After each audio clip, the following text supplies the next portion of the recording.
जाना था जापान पहुंच गए चीन, समझ गए ना? नहीं समझे? आइए हम समझाते हैं। नमस्कार। आज का हमारा सत्संग का विषय ही यही है कि हमें कई बार ऐसे निर्णय लेने पड़ जाते हैं, वो भी अचानक, जब उस समय पर हमें कहीं और जाना होता है और जाना पड़ जाता है कहीं और। क्या आपको पता है हमारे साथ में या तुम्हारे साथ में ऐसा क्यों होता है और ये फैसले हमें क्यों लेने पड़ जाते हैं? तो इस सत्संग को समझने से पहले अगर एक उदाहरण समझ जाए तो बेहतर होगा, है ना?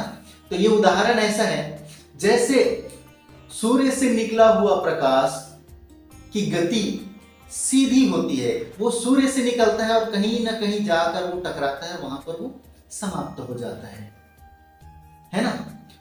सूर्य का जो प्रकाश होता है वो दिशा परिवर्तन स्वयं कभी नहीं करता। उसका दिशा परिवर्तन लेकिन कोई भी मनुष्य कर सकता है। आप भी कर सकते हैं, मैं भी कर सकता हूं। कैसे? एक दर्पण की सहायता से। जैसे सूर्य की किरण यहां से आ रही है तो उसी दिशा में अगर हम आईने को, दर्पण को लेकर अगर ऐसे बैठ जाएं या खड़े हो जाएं तो उस प्रकाश की जो दिशा है वो विपरीत हो जाएगी, उसी धारा पर वो बहने लगेगी। और वैसे ही हम दर्पण के एंगल को जैसे इधर घुमा दें तो यहां जाने लगेगा, यहां घुमा दें तो यहां जाने लगेगा। उसके लिए अनेकों दर्पण की आवश्यकता क्यों न पड़े, लेकिन सूर्य का जो प्रकाश है उसकी दिशा को बदल बदल कर अंधेरे कमरे के चारों ओर घुमाया जा सकता है और कहीं एक जगह पर स्थिर भी किया जा सकता है। वो कैसे? जैसे दर्पण की मदद से। वैसे ही परमात्मा जो है, ईश्वर जो है, भगवान जो है, वो हमारे साथ में करता है। हमारा भी जीवन काल ऐसे ही होता है। जन्म लिए और कुछ समय के बाद में मृत्यु हो जानी है, जिसमें उम्र की आयु पूरा खपना है, उस समय पर सीधी सीधी मृत्यु हो जानी है। लेकिन हम अपने पूरे जीवन काल में यहां से वहां भटकते रहे। कभी स्थान परिवर्तन करते हैं, कभी काम के सिलसिले में करते हैं, कभी आहार के सिलसिले में करते हैं, तो कभी और कुछ सिलसिले में करते हैं, और सारा जीवन हम कभी एक जगह स्थिर नहीं रहते। इसमें से कई फैसले तो हम स्वयं ही करते हैं कि हमें यहां से जाना है, हमें इस स्थान पर नहीं रहना है या कुछ समय के लिए जाना है। और कुछ निर्णय एकदम ही अचानक लेना पड़ता है कि नहीं, हमें जाना तो था दिल्ली, लेकिन हम दिल्ली नहीं जाएंगे, मुंबई जाएंगे। ऐसा इसीलिए होता है क्योंकि जैसे आप दर्पण की सहायता से सूर्य के प्रकाश की दिशा को बदल सकते हैं, वैसे ही परमात्मा जो है वो भी हमारे सामने एक दर्पण लेकर आता है और उस दर्पण से टकराने के बाद में हम अपनी दिशा अचानक बदल देते हैं कि हमें जाना था दिल्ली और जाना पड़ गया मुंबई। ऐसा हमारे साथ में होता है। और वो दर्पण क्या होता है? वो दर्पण दरअसल हमारे स्थिति, परिस्थिति और हालात है जो हमारे सामने उभर कर आता है। और यही स्थिति, परिस्थिति और हालात जो है वो हमारे दिशा परिवर्तन करता है कि हमें दिल्ली नहीं जाना है, मुंबई जाना है। और ये इस दर्पण की एंगल बदलने का कार्य जो रहता है वो भाग्य के हाथ में रहता है, या ये कह सकते हैं परमात्मा के हाथ में रहता है। वो चाहे तो हमें कहीं भी भेज सकता है।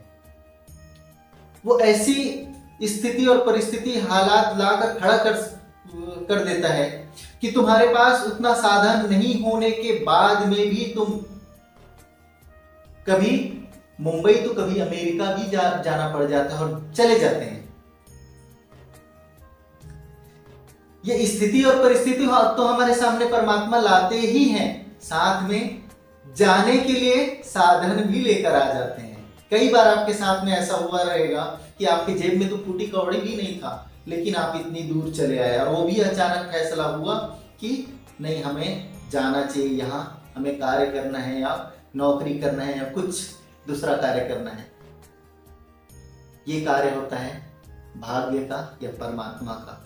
वही होता है जो हमें यहाँ से वहाँ, वहाँ से वहाँ भेजता है और हमारा ट्रांसफर करते रहता है।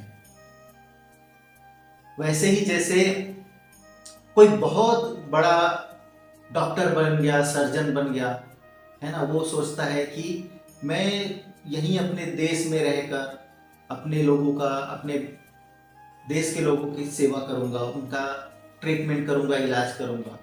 लेकिन ऐसे लोगों के साथ में भी ऐसा हो जाता है कि वो कभी अमेरिका, कभी लंदन, कभी जापान में जाकर वो प्रैक्टिस करता है, क्योंकि इसके पीछे भी केवल और केवल परमात्मा का वही दर्पण वाली एंगल होता है।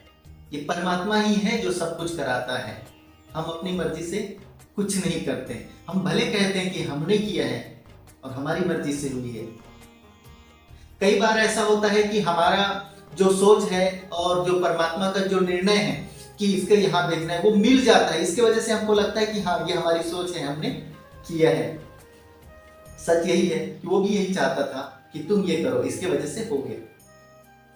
और कई बार ऐसा होता है कि वो नहीं चाहता था कि तुम ऐसा करो, इसलिए तुम निर्णय कुछ और लिए थे, लेकिन एंड टाइम पर फैसला बदलना पड़ गया। ये होता है। दूसरा जो है हमारा स्थान परिवर्तन का कारण जो होता है, वो होता है हमारा भोजन। बड़े बुजुर्ग कह गए हैं कि दाने दाने पर लिखा है खाने वाले का नाम, और जिस दाने पर तुम्हारा नाम ही ना लिखा हो तो तुम उसे नहीं खा सकते। अब हमारा भोजन मुंबई में रखा था और हमने फैसला कर लिया कि हमें दिल्ली जाना है, तो हम दिल्ली कैसे जाएंगे? नहीं, एक तरह से वो भोजन भी है, वो दाना पानी भी है जो हमें बुला रहे हैं। जैसे बच्चा पैदा होने वाला है, हुआ नहीं है, लेकिन उसके पहले मां के स्तन में दूध आ जाता है। वो किसके लिए? आने वाले बच्चे के लिए। तो जन्म लेने से पहले ही परमात्मा ने हमारे आहार की व्यवस्था कर चुके हैं, इसलिए हमें आना है। वैसे ही हमारे जाने से पहले, कहीं भी कोई भी स्थान पर हम जाते हैं, हमारे जाने से पहले उस स्थान पर हमारा आहार की व्यवस्था हो चुकी है। और कई बार आपके साथ ऐसा भी हुआ रहेगा कि आपके जेब में पैसा था, आपको भूख भी लगी थी, भोजन भी सामने था, लेकिन आप भोजन कर ही नहीं पाए। इसके पीछे का कारण यही है, जिस दाने पर तुम्हारा नाम ही न लिखा हो, जिस भोजन पर किसी और का अधिकार छुपा हो, तो आप उस भोजन को ग्रहण नहीं कर सकते और समझ लीजिए तो उस रोज आपका उपवास हो गया। तो ये होता है परमात्मा का खेल। हमारा भोजन हमें बुलाता है कहीं और से कहीं और, हम ऐसे ही हम ट्रांसफर होते चले जाते हैं। और दूसरा होता है परमात्मा हमें यहाँ से वहां भेजते हैं। इसके पीछे हमारा कर्म भी होता है कि हमारा कर्म भूमि कहीं और है, तो कहीं और जाकर हम कर्म कैसे कर सकते हैं। और कई बार तो हमारे साथ ऐसा भी होता है कि हमने जिंदगी में कभी सोचा भी नहीं था कि हम हमारी लाइफ में ये वाला कार्य करेंगे या ये नहीं करेंगे, लेकिन वो अभी कर रहे हैं और उस कार्य में एक से बढ़कर एक सफलताएं भी मिल रही है। ये भी कारण वही होता है कि परमात्मा ने हमारे लिए कार्य भी कुछ विशेष चुन के रखा था और हमारा फैसला कुछ और था कि हमने सोचा कि नहीं, ये वाला कार्य करेंगे, इसमें प्रॉफिट ज्यादा है, या ये कार्य आसान है। तब ये होता है कि हमने जिंदगी में कभी सोचा नहीं था वो कार्य हमको करना पड़ रहा है, क्योंकि परमात्मा कहता है कि बेटा तुम्हारा कार्य ये है और तुम्हें यहां आकर करना पड़ेगा। स्थिति परिस्थिति हालात जब वो पैदा करता है ना, तो स्थान परिवर्तन का जब समय आता है तो कई बार ऐसा होता है कि हमारे जेब में पैसे भी नहीं, कुछ भी नहीं है कि हम जाएंगे कहां, और यहां रह भी नहीं सकते। इसके भी व्यवस्था वही करता है, परमात्मा ही करता है। वो साधन भी लाकर जुटा देगा सामने। अगर वो एंगल बदल रहा है तुम्हारे दर्पण का कि तुमको यहाँ नहीं वहां जाना है, तो वो साधन भी लाकर दे देगा और तुम वहां पहुंच जाओगे और वो भी कार्य करने लगोगे जो कभी जिंदगी में सोचे भी नहीं हो, और उस कार्य में सफलताओं के ऊपर सफलताएं मिलती चली जाएगी। ये होता है परमात्मा का खेल या भाग्य का खेल। कोई भी कार्य हमारी मर्जी से नहीं होता, कहीं ना कहीं परमात्मा की मर्जी, उनकी इच्छा छुपी हुई है। और दूसरा हमारा कर्म छुपा हुआ है। जिस कर्म के लिए हमारा जन्म हुआ है, परमात्मा हमें उसी ओर लेकर जाने का प्रयास करता है और वहीं ले जाकर हमें कामयाबी भी दिलाता है।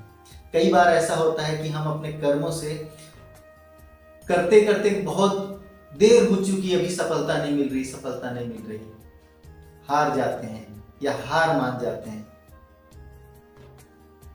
तो हार मानना नहीं है। जब परमात्मा ने वहां भेजा है, वहां हमें कार्य कराए हैं, तो हमारी सफलता भी वहां रखी हुई है, बस इंतजार करना है।